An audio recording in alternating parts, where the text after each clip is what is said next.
Islamic history reading channel میں خوش آمدید۔ آپ سب سامعین سے درخواست ہے کہ چینل کو سبسکرائب کر لیں اور ویڈیو کو لائک اور شیئر کرنا مت بھولیے گا۔ السلام علیکم۔ محمد بن قاسم کتاب باب نمبر 4 طوفان۔ محمد اسلم اور طاہرہ دونوں حیران ہو کر دیکھ رہے تھے۔ تیز ہوا کے چلنے سے رات کا قدرتی سکوت ٹوٹ گیا تھا۔ طاہرہ نے محمد اسلم کی طرف دیکھتے ہوئے کہا، کیسا شور ہونے لگا ہے؟ محمد اسلم نے جواب دیا، شاید ناخدا نے کوئی خوفناک چیز دیکھی ہے۔ طاہرہ، کیا چیز ہوگی وہ؟ کوئی خوفناک مچھلی یا بحری قزاقوں کا کوئی جہاز ہوگا، اسلم نے کہا۔ طاہرہ نے کہا، ممکن ہے ناخدا نے بحری ڈاکوؤں کا کوئی جہاز ہی دیکھا ہو۔ اسلم نے کہا، لیکن جہاز دیکھا ہوتا تو تمام لوگ مسلح ہونے لگتے۔ طاہرہ نے کہا، یہ ٹھیک کہتے ہو، شاید کوئی اور ہی بات ہے، آؤ چل کر دیکھیں تو۔ اسلم نے کہا، چلو دیکھیں۔ دونوں اٹھے اور ناخدا کی طرف چلے۔ اب ہوا اور بھی تیز ہو گئی تھی اور بادلوں کے ٹکڑے آسمان پر چھانے لگے تھے۔ چاند بھی سیاہ بادلوں کے نیچے چھپ گیا تھا۔ چاندنی سمٹا کر غائب ہو گئی تھی اور اندھیرا پھیل گیا تھا۔ دونوں نے دیکھا کہ تمام مسلمان جہاز کے صحن میں کھڑے ہوئے آسمان کی طرف دیکھ رہے ہیں۔ اسلم نے کہا، طاہرہ، ایسا معلوم ہوتا ہے کہ طوفان آنے والا ہے۔ طاہرہ، طوفان؟ سنا ہے کہ سمندر کا طوفان نہایت خطرناک ہوتا ہے۔ اس وقت ایک سراندیپ کی رہنے والی لڑکی جو کنیزوں کے زمرہ میں تھی ان کے پاس آ گئی۔ وہ سخت خوفزدہ ہو رہی تھی۔ اس نے طاہرہ سے کہا، سمندر کا طوفان بڑا ہلاکت خیز ہوتا ہے۔ طاہرہ، اللہ تعالیٰ فضل کرے گا۔ لڑکی، ایستور کچھ بھی نہ کر سکے گا، ایستور ان کا خدا ہے۔ طاہرہ نے حیرت سے لڑکی کے چہرے کی طرف دیکھتے ہوئے کہا، کیوں؟ لڑکی نے آسمان کی طرف دیکھتے ہوئے کہا، اس لیے کہ اندرجی مہاراج کسی وجہ سے ناخوش ہو گئے ہیں۔ باد و باراں ان ہی کے قبضے میں ہے اور انہوں نے یہ طوفان بھیجا ہے۔ طاہرہ مسلمان لڑکی تھی۔ ہر مسلمان ہر بات اللہ تعالیٰ کی طرف سے سمجھتا اور جانتا ہے۔ اللہ تعالیٰ کو تمام تر قوتوں سے بالا تر مانتا ہے۔ اسے یہ سن کر حیرت بھی ہوئی اور افسوس بھی ہوا۔ اس نے کہا، ایسی باتیں نہ کرو، اس سے خدا کی توہین ہوتی ہے اور ایک مسلمان اسے کبھی برداشت نہیں کر سکتا۔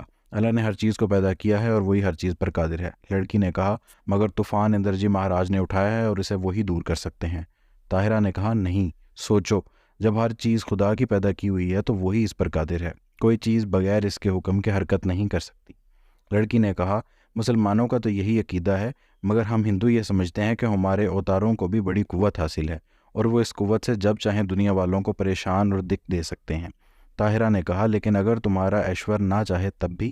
لڑکی نے کہا، ہاں، تب بھی۔ ہمارے دیوی دیوتا بڑے غصہ ور ہوتے ہیں۔ جب کسی سے ناخوش ہو جاتے ہیں تو اسے تباہ کیے بغیر نہیں چھوڑتے۔ اسی وجہ سے ہم ان سے ڈر کر انہیں خوش رکھنے کے لیے پوجا کرتے ہیں۔ طاہرہ نے کہا، افسوس، کس قدر غلط خیال ہے۔ تمہارے دیوی دیوتا اور رسول پیغمبر سب اللہ کے قبضے میں ہیں۔ بغیر اس کی مرضی کے کوئی خود کام نہیں کر سکتے۔ اگر تم دیوی دیوتاؤں کی پرستش کے بجائے اللہ تعالیٰ کی عبادت کرو تو کیا ہی اچھا ہو۔ لڑکی کو اطمینان نہ ہوا اور وہ وہاں سے چلی گئی۔ طاہرہ اور محمد اسلم دونوں بڑھ کر ناخدا کے پاس پہنچے۔ اس وقت ان کے پاس بہت سے مسلمان کھڑے تھے۔ وہ کہہ رہا تھا، جی ہاں، سخت طوفان آنے کا خدشہ ہے کیونکہ ہوا کے تھپیڑوں سے سمندر میں موجیں اٹھنے لگی ہیں۔ یہ ہلکے جہاز زبردست موجوں کا مقابلہ نہیں کر سکتے۔ ایک بوڑھے مسلمان نے کہا، خیال تو میرا بھی یہی ہے، مگر پھر کیا کرنا چاہیے؟ ناخدا نے کہا، میرے خیال میں تمام جہازوں کو زنجیروں سے جکڑ کر بیڑا بنا لینا چاہیے۔ اسلم نے کہا، یہ تدبیر نہایت مناسب ہے۔ تمام جہاز آگے پیچھے قطار میں جا رہے تھے۔ یہ جہاز جس پر اسلم اور طاہرہ تھے سب سے آگے تھا۔ ناخدا نے جہاز کی رفتار کم کر دی۔ رفتار کم ہوتے ہی تمام جہازوں کی رفتار کم ہو گئی اور آخر کچھ دور چل کر تمام جہاز رک گئے۔ جہاز والے تیز ہوا اور بادلوں کی آمد کو طوفان کا پیش خیمہ سمجھ رہے تھے، اس لیے قریب قریب سبھی پریشان ہو رہے تھے۔ پریشان ہونے کی وجہ بھی تھی۔ جہاز سمندر میں تیر رہے تھے، جس طرف اور جہاں تک نظر جاتی پانی ہی پانی تھا، گویا اوپر آسمان تھا، نیچے پانی۔ ہوا تیز تھی، کو پہ کر موجیں اٹھنے لگی تھیں۔ جہاز ہلکے ہونے کی وجہ سے موجوں کے رحم و کرم پر تھے، ذرا سی دیر میں الٹ سکتے تھے۔ پہاڑ جہاز کے ناخدا نے دوسرے اور تیسرے سے چوتھے سے کہہ دیا اور چار جہازوں کی دو قطاریں بنا کر ایک جہاز کو دوسرے سے زنجیروں میں جکڑ کر بیڑا بنا لیا تاکہ تمام جہاز مل کر طوفان کا مقابلہ کر سکیں۔ جس وقت جہازوں کو ملایا اور زنجیروں سے کسا جا رہا تھا، اس وقت ہوا اور بھی تیز ہو گئی تھی اور کالے بادلوں نے گٹا ٹوپ اندھیرا کر دیا تھا۔ اب سمندر حد درجہ خوفناک ہو گیا تھا۔ سمندر کے نیلے پانی کا رنگ بالکل سیاہ تھا اور آسمان سیاہ بادلوں سے ڈھک گیا تھا۔ ہر طرف سیاہی تھی۔ ہر جہاز میں معمولی قسم کے کمرے تھے جو اس قدر تنگ تھے کہ ان میں سے ہر ایک میں 2-2 3-3 آدمی ہی رہ سکتے تھے۔ چونکہ طوفان کے زور و شور سے آنے کی توقع تھی، اس لیے بچوں اور عورتوں کو کمروں میں بھیج دیا گیا۔ طاہرہ بھی چلی گئی اور مرد سب جہاز کے صحن میں کھڑے ہو گئے۔ اب آہستہ آہستہ جہازوں کو چلانا شروع کیا گیا، جو پانی کو چیرتے ہوئے تاریکی کے پردے چاک کرتے بڑے چلے جا رہے تھے۔ ہوا دم بدم تیز ہوتی جا رہی تھی، بادل گرجنے اور بجلی چمکنے لگی تھی۔ بجلی کی روشنی میں اونچی اٹھنے والی پانی کی لہریں نظر آ رہی تھیں۔ ان لہروں کو دیکھنے سے معلوم ہوتا تھا کہ سمندر خاموش ہے مگر طوفان آ ہی گیا ہے۔ اس وقت ہر ایک شخص پریشان تھا اور ہر ہندو اپنے دیوتاؤں سے طوفان کو دور کرنے کی التجا کر رہا تھا۔ ہر مسلمان خدا سے مدد کی دعا مانگ رہا تھا۔ بادل زور سے کڑک رہا تھا کہ دل دہل جہل جاتا تھا۔ بجلی بھی چمک رہی تھی اور ہوا کا زور بھی بڑھتا جا رہا تھا۔ موجیں جلد جلد اور اونچی اونچی اٹھ کر جہازوں سے ٹکرا رہی تھیں اور جہاز خزاں رسیدہ پتوں کی طرح کانپ رہے تھے۔ اب بوندیں بھی پڑنے لگی تھیں۔ تمام لوگ جو جہازوں کے صحنوں میں کھڑے تھے کمروں کے اندر جانے پر مجبور ہو گئے تھے۔ تھوڑی ہی دیر میں موسلا دھار بارش شروع ہو گئی۔ بادل کی گرج اور بجلی کی کڑک کے ساتھ ہوا کی سنسناہٹ پہلے سے زیادہ ہو کر نہایت خوفناک ہو گئی تھی۔ ہر کڑک کے ساتھ بجلی چمکتی تھی اور بجلی کے چمکنے سے سارا آسمان روشن ہو جاتا۔ آسمان کے روشن ہوتے ہی دیکھنے والوں کی آنکھیں خیرہ ہو کر بند ہو جاتیں۔ آج خلاف معمول مطلع صاف ہونے پر رات کے وقت اچانک طوفان اپنی پوری ہلاکت خیزیوں کے ساتھ حملہ آور ہوا تھا۔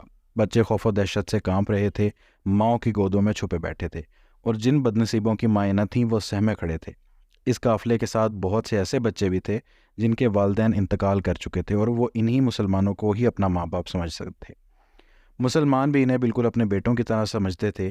وہ کبھی ان کے دلوں کو میلا نہ ہونے دیتے تھے۔ انہوں نے قرآن مجید اور احادیث مبارکہ میں پڑھا تھا کہ یتیموں کے ساتھ اچھا سلوک کرنے والوں سے اللہ خوش ہوتا ہے۔ جب کوئی شخص کسی یتیم کے سر پر پیار و محبت سے ہاتھ پھیرتا ہے تو اللہ اس کے گناہوں کو معاف کر دیتا ہے۔ اس لیے وہ یتیموں کی مدارت اپنے بچوں سے زیادہ کرتے تھے۔ چنانچہ اب بھی عورتوں اور مردوں نے سہمے ہوئے یتیموں کو اپنے سینے سے لگا لیا تھا۔ آج ہم مسلمان یتیم بچوں کو دیکھتے ہیں اور ان سے بچ کر نکلنے کی کوشش کرتے ہیں۔ ایسا کرنے سے اللہ تعالیٰ اور اللہ کے رسول دونوں خوش ہوں گے کہ اگر ہم یتیم بچوں کی مدد کریں اور ان سے محبت سے پیش آئیں۔ طوفان کے زور و شور میں جہاز برابر چل رہے تھے۔ چونکہ وہ کوشکن موجوں کا مقابلہ کرتے ہوئے بڑھ رہے تھے، اس لیے ان کی رفتار بہت کم تھی۔ رفتار رات زیادہ ڈوبتی چلی گئی، مگر جوں رات زیادہ ہوتی جا رہی تھی طوفان کا زور بھی بڑھتا جا رہا تھا۔ بادل کی گرج اور بجلی کی چمک، ہوا کا زور اور بارش کا شور دل دہلا رہا تھا۔ ناخدا کی تدبیر کارگر ہوئی، اس نے تمام جہازوں کو ایک دوسرے سے جکڑ دیا تھا۔ اس طرح سے تمام جہاز اس وقت تک بچے ہوئے تھے۔ اگر الگ الگ ہوتے تو شاید ان میں سے کئی ایک باقی نہ بچتے اور سب ہچکولے کھا کر ڈوب جاتے۔ اللہ اللہ کر کے آدھی رات کے بعد طوفان کا زور کم ہوا، ہوا رک گئی، بادل چھٹ گئے، بجلی کی کڑک اور چمک بند ہو گئی۔ تھوڑی ہی دیر میں مطلع صاف ہو گیا، چاند نظر آنے لگا۔ پھر چاندنی نے سمندر اور جہازوں پر سفید چادر بچھا دی۔ اب لوگوں کو اطمینان نصیب ہوا اور نہایت اطمینان سے وہ سو گئے۔ صبح جب بیدار ہوئے تو جہاز خشکی کے برابر چل رہے تھے۔ کچھ دور جا کر ناخداؤں نے جہازوں کے لنگر ڈلوا دیے اور یہ بحری بیڑا رک کر کھڑا ہو گیا۔ مسلمان نہیں جانتے تھے کہ اس وقت تک جہاز کس ساحل پر آ گئے ہیں، اس لیے ان میں سے کئی لوگوں نے ناخداؤں سے دریافت کیا کہ ہم لوگ اس وقت کہاں ہیں۔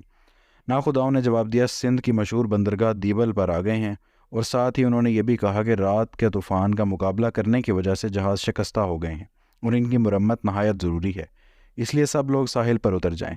چنانچہ فوراً ہی لوگ خشکی پر اتر گئے اور مسلمان ضروریات سے فراغت کر کے نماز پڑھنے لگے، اور جب وہ نماز پڑھ کر فارغ ہوئے تو انہوں نے ہزاروں نیم برہنہ انسانوں کو تیر و کمان لیے اپنی طرف بھاگ کر آتے ہوئے دیکھا۔ یہ سب لوگ ان آنے والوں کو حیرت بھری نظروں سے دیکھنے لگے۔ اختتام باب 4۔